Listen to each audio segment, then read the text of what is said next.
Hello, chess fans. Welcome to another edition of Chess Chat, a program designed to give you, the viewer, a better understanding of the fascinating world of chess. I am your host, George Merijanian, Program Director of the Wachusett Chess Club at Fitchburg State University. This club meets every Wednesday evening from 7 to 11 in room C-159 of the McKay Campus School at the university. And with me today in the Fitchburg Access Television Production Center, in the control room is our highly skilled director, Darren Dame of Fitchburg. Working audio is Fitchburg State University student and FATV intern Ron Bagnera.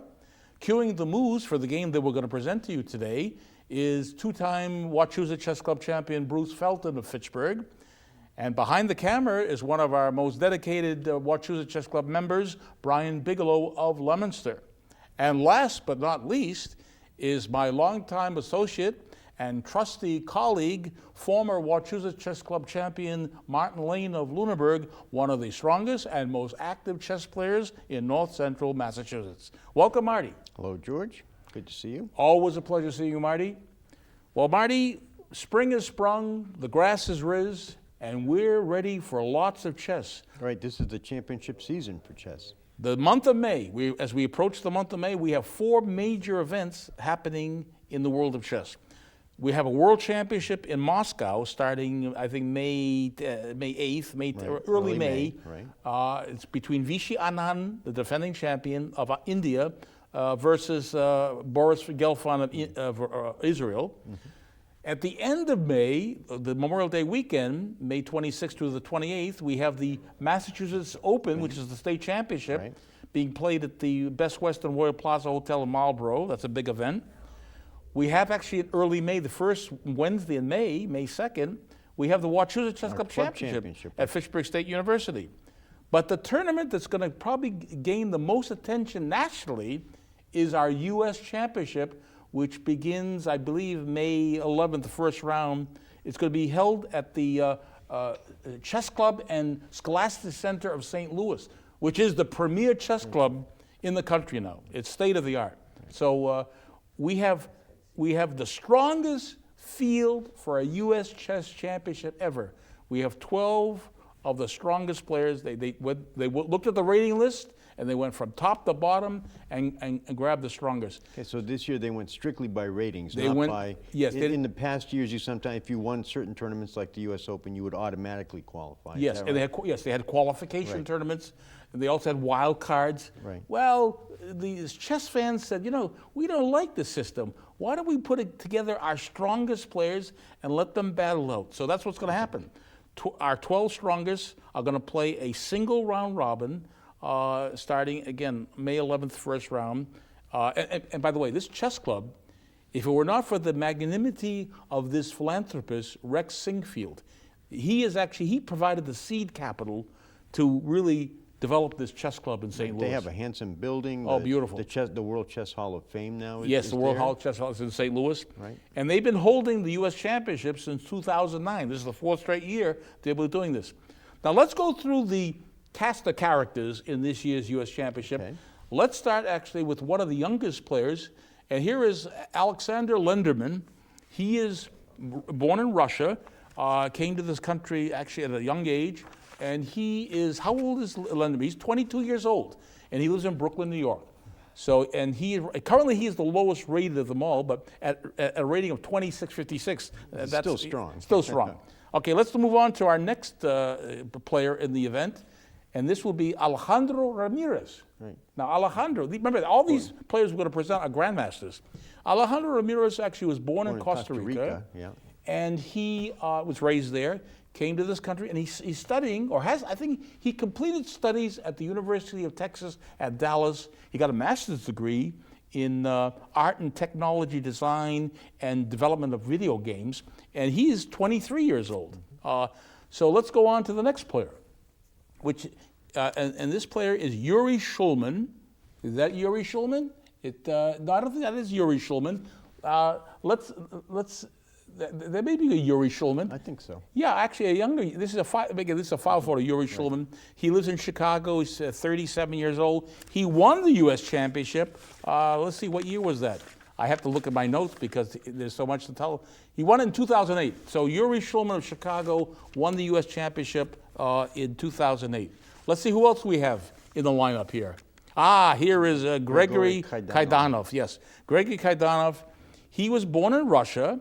He moved to Ukraine shortly after after his birth, but that he's been in the United States since 1991. He lives in Lexington, Kentucky. The reason interesting story about that, his first day in this country, he and his wife were robbed twice in New York City. Oh, really? Right, and the same day, that first day that he was in this country, he and his wife were robbed twice. Robbed twice? In New York, and he didn't want to live in New York. So he swore off New York City. Eventually he settled in Lexington. A safer place to live. Okay, right. so Lexington, Kentucky. All right, let's go on to our next player.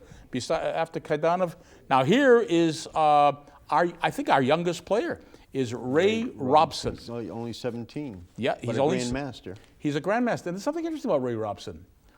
He broke the record for becoming the youngest grandmaster in the country.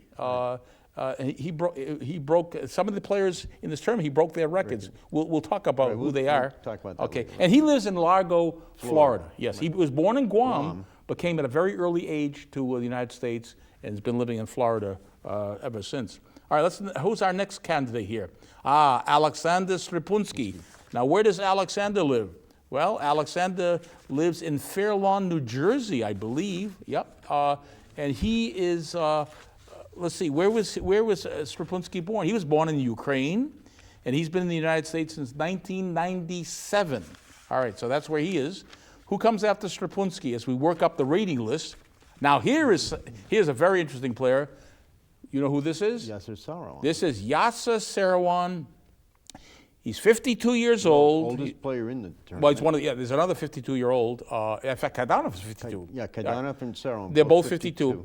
What's interesting about Yasser Seirawan, he was born in Damascus, Syria, and at an early age, he lived for time in England where his mother was English. He was an English nurse. His father was an Arab. His father was Arabic. But he moved to this country in, I think it was I have to even check my notes here. Since the age of 7. So when he was 7 years old, I met him in 1974 at the U.S. Open in New York. He was 14 years old. And you know what I remember about Yasser Seirawan? Watching him play at that tournament, he had a big, his head of hair was massive. And he had a huge comb sticking out the back of his pocket. And he would constantly comb his hair during the games he played. And here's another interesting thing about the Yasser Seirawan.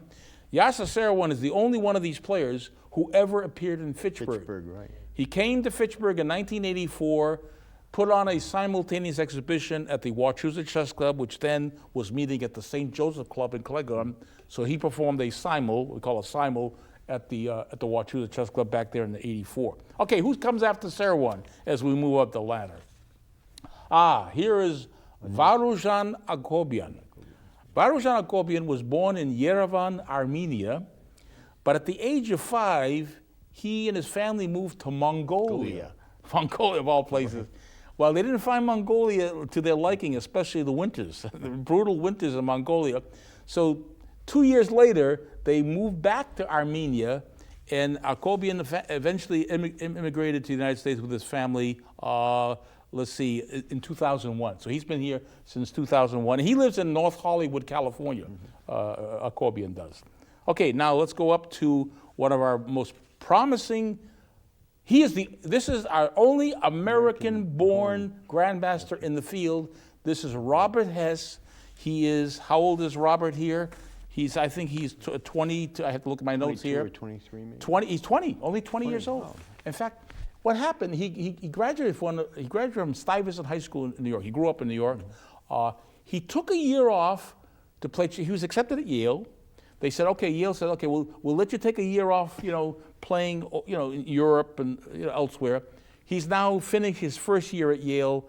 He is actually really one of our promising American-born grandmaster, Robert Hess. And by the way, you know what's really rare about Robert Hess? He was not only academically superior in school, but he was a football standout. Right. He was a starting linebacker for his high school team. This is rather a rare combination, Athlete, having chess an player, athlete and chess player, and scholar, but he was a scholar, a football player of renown for his school. Okay, who comes after Robert Hess in our lineup? Here we move up to Alexander Onyshuk. Alexander Onyshuk, now, Onyshuk lives, I have to look here and see as I look at my notes, because I have so many notes here to refer to. Where does Onyshuk live? Well, he lives in Gainesville, Virginia. He used to live in Baltimore, Maryland. He is 36 years old. And let's see, anything we can add to Onyshuk other than the fact that he was born in Ukraine and he's been living in the United States since the year 2001. Okay, now let's move up close. We're getting closer and closer to the end of the field. And now we come to the former champion. This is Hikaru Nakamura. Nakamura actually is ranked 6th in the world. He has to be the heavy favorite to win this championship this year. He is now taken St. Louis as his residence. He used to live in White Plains, New York. In fact, there is some sort of a connection.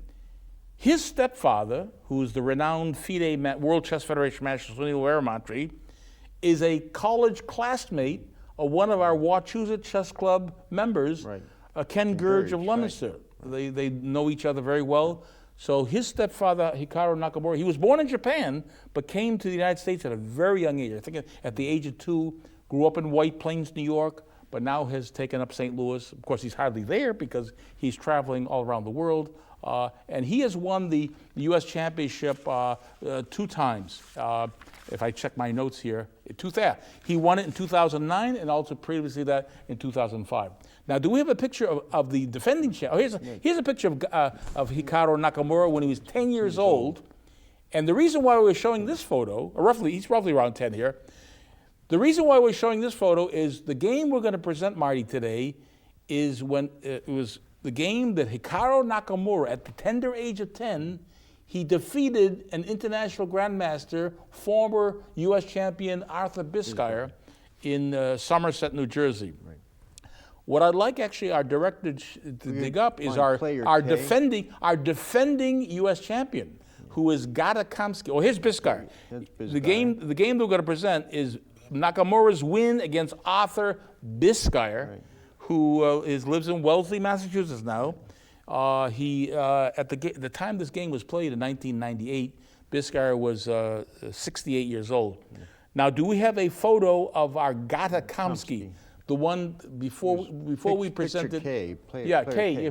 If we look for actually K, K for Kamsky. Yeah, there he is. There is our defending U.S. champion. This is Gata Kamsky. He has won the championship 3 times.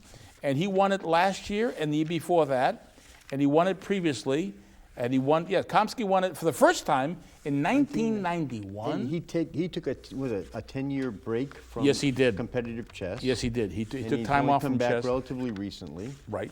He and Nakamura, they're the top 2 players in the field. Yes. They've faced each other, at least according to the Chess Games database. Right. They've faced each other 5 times. All of them have ended in draws. Right. So what would a player's strategy be going into a tournament like this between Kamsky and would one of them play for a win, or would they play for a draw and then try to beat the rest of the field? It depends actually the order in which they play the opponents. Let's get into our game because we see our time is rather limited. Right. So this is the game that Arthur Biscayr as white played against Nakamura, Hikaru Nakamura at the age of 10. So what did Biscayr open up Biscayr opened up D2 to D4. We've seen this now a few times. Right. It opens up a diagonal for the black squared bishop. It occupies a center square.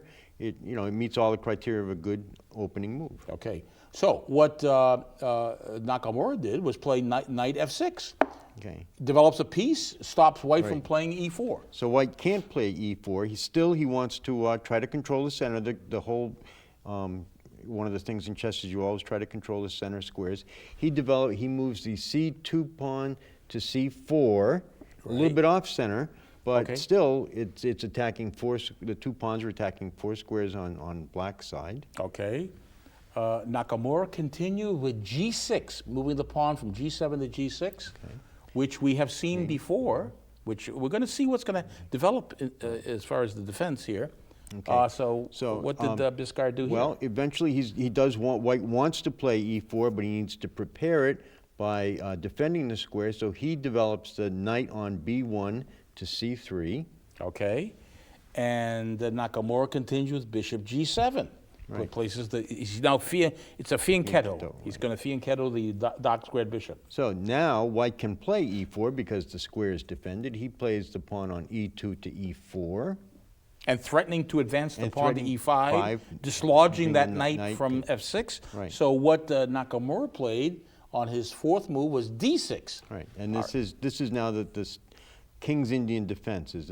And we have presented this before. Just last month we did that. We presented the game Yuri Averbach, who played this. Averbach Fischer. Averbach played this white against Bobby Fischer. Right. But also we presented the game Igor Feugl against Andrew Wang from the New England Championship. It was played in Leominster last year, which was also a King's Indian defense, but a different variation of the same defense. Okay, so now what did Biscayar do now? Okay, Biscayar plays a little bit of a unusual move. It's not the most popular move. He takes the bishop on c1 and plays it to g5 in something called the accelerated Averbach. We saw the Averbach last month in the Averbach. We saw in the Averbach Fischer game. That was from the Porto-Rose Interzonal tournament, 1958. We saw that Averbach delayed putting the bishop on g5 until he had played bishop e2 first. Right. But now this is known as the accelerated Averbach variation. Now, what Black can do here, Black actually could put the question to the bishop immediately with h6. That's a possibility to attack the bishop with h6.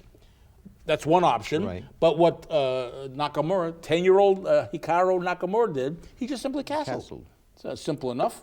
All right, so now it is Biscayar's sixth move. Okay, and so he could do a number of things. He could develop his knight to f3. He could develop his bishop to e2 or d3. There are a number of things he could do. Even play the pawn. He could play the pawn to f3, right? Yep. There are lots of possibilities. Right. What he chooses is one that's a little bit obscure, not played all that much these days. Yes. And very aggressive. He moves the f2 pawn to f4. Now he's got, all four pawns up front. He's got the bishop attacking. Well, this looks like a hybrid system. It looks a lot like the four pawns attack. In fact, if this bishop were not on g5, we were still back on c1, and we had the four pawns, it would be the four pawns attack. Right. But the fact that the bishop is now out, it's a combination system of, accelerated Averbach with a four pawns attack thrown in. All right, so now what did Nakamura do now? Well, he responded with f4 by playing c5 on his sixth move. Okay. He immediately attacks in the center. Right. The pawn on the D pawn is now under attack. Now, White could, if he wanted, play c take d, but it really doesn't serve any purpose after the. Can we show our view? Let's show. Okay, so if White takes d6, we're not going to take back with this pawn here. No. But we play the queen to a5, pins the knight, but threatens to take the pawn on e4. Right. And also, it threatens also to regain the pawn with this. So nothing is gained by taking the pawn on c5. All right, so what did Biscayar do now? Biscayar, he could, if he wanted, push the pawn e5 if he wanted. That's a possibility. That's a possibility. But what he did was he pushed the pawn on d5, really staking out a lot of territory on Black's side of the board, really kind of trying to cramp the trying to cramp Black's position. Okay, now here comes a very interesting move, and this is rather shows how precocious Hikaru Nakamura is, even at the age of 10. He plays b5. Right. Isn't he offering a pawn? Yeah, that's when I first looked at this game. I said, well, okay, now what? This is a gambit. He's playing a gambit here. And so. And the curious thing is, so White can take the pawn, and it looks like for free. But he can't take it with the knight. But he can't take it with the knight because he'll lose the e4 pawn. So that knight has to stay on c3. He can't. He actually has to take it. He can't say do some other move.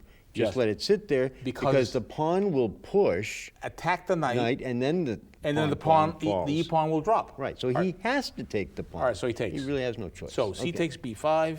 Right. So what Nakamura does, he says, okay, have another, a6. So he plays a6, Right.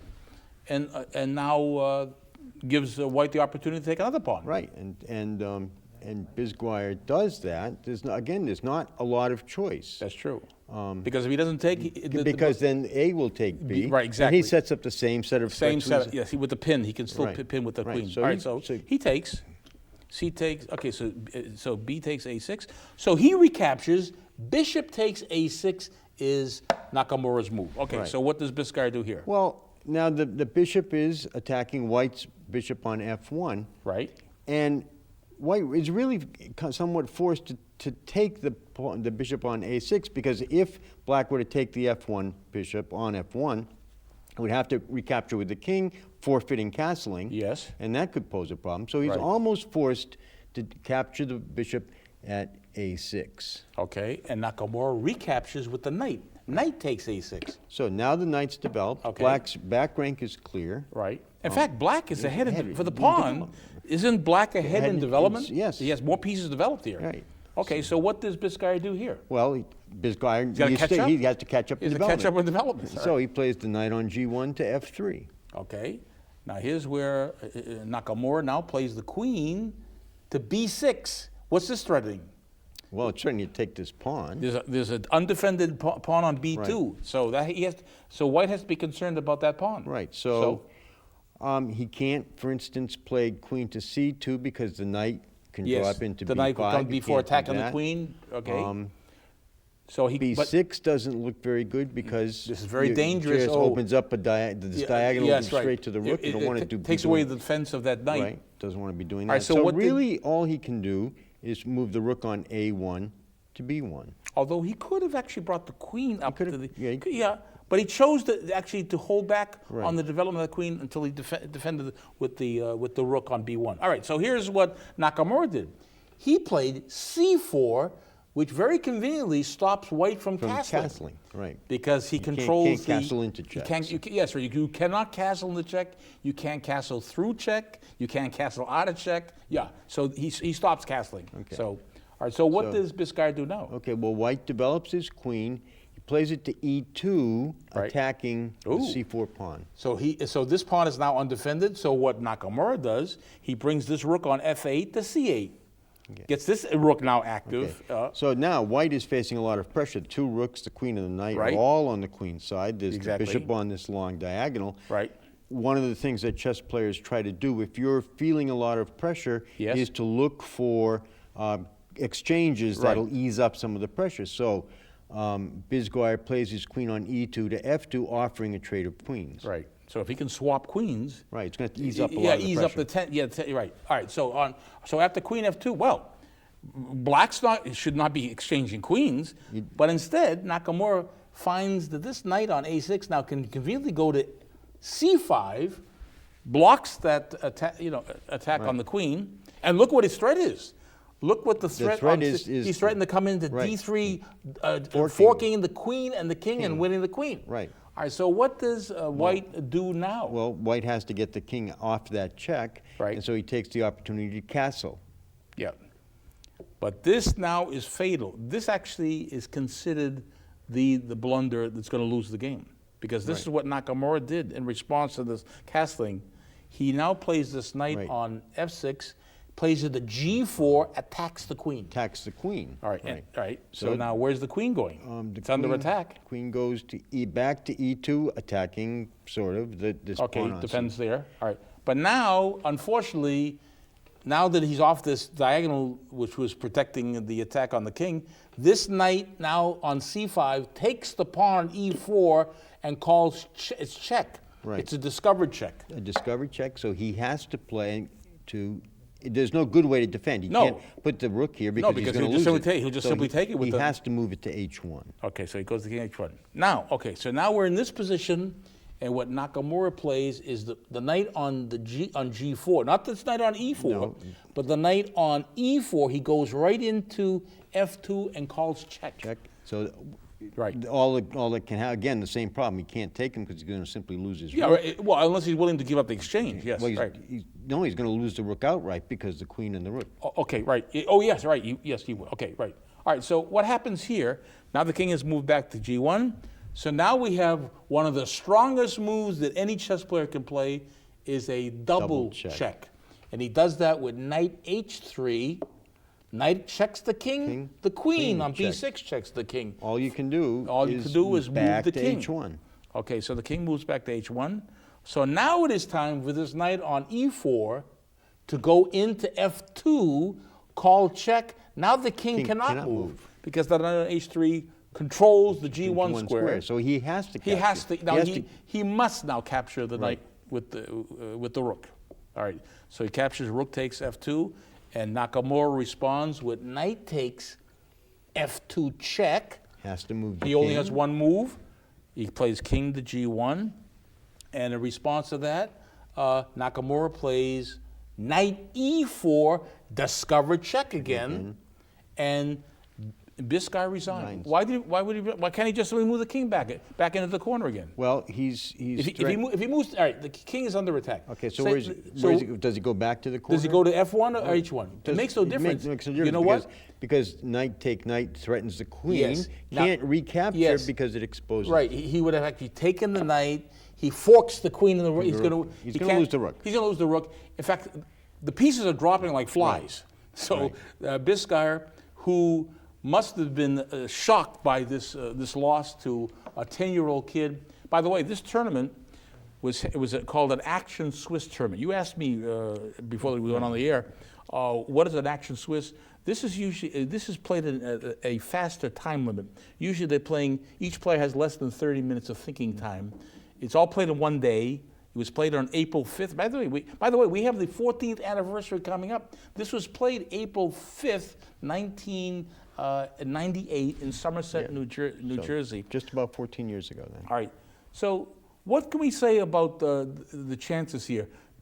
Nakamura has to be considered the heavy favorite. Well, he's the highest rated player. Also, he's been playing in some very major international tournaments. Yes. The other players haven't been playing in that level of play. I mean, but what's astounding about Hikaru Nakamura, he is now ranked sixth in the world. Right. His U.S. Chess Federation rating is, you know what it is currently now? 2871. So he's closing in on 2900. He's about to make chess history. Right. If he cracks, no one has even come close to 2900. Right. So Hikaru Nakamura is in a position to be the first player in U.S. chess history to get a national rating, if he can do it. You know, and it's possible that if he has a superb performance in this U.S. championship, he can crack 2900.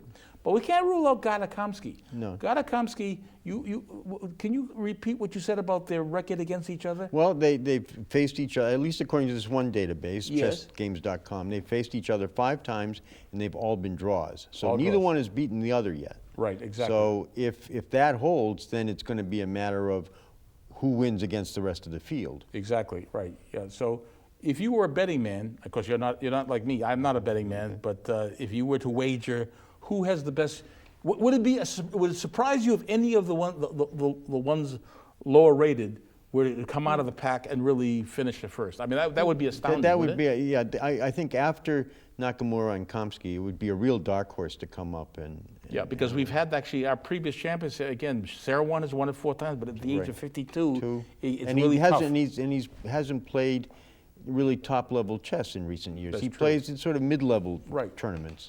Well, chess fans, we hope you enjoyed this production of Chess Chat. We presented a historic game, Hikaru Nakamura beating Grandmaster. This was a record at the time in 1998, and he is our hope. In fact, Hikaru Nakamura has chances of really becoming a world championship candidate. So stay tuned for the next edition of Chess Chat. We'll present you another interesting game for your enjoyment.